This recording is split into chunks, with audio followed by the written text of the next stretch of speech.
सबक नंबर 1 सफ़ा नंबर 8।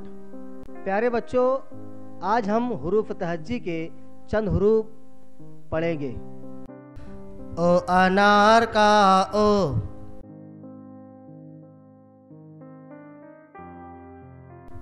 बो बंदर का बो,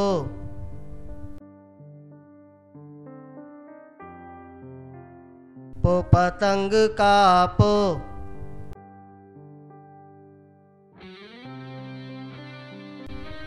तो तरबूज का तो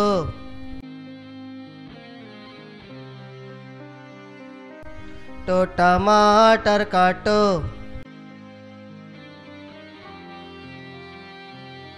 सो समर का सो। आओ पढ़ें। ओ बो पो तो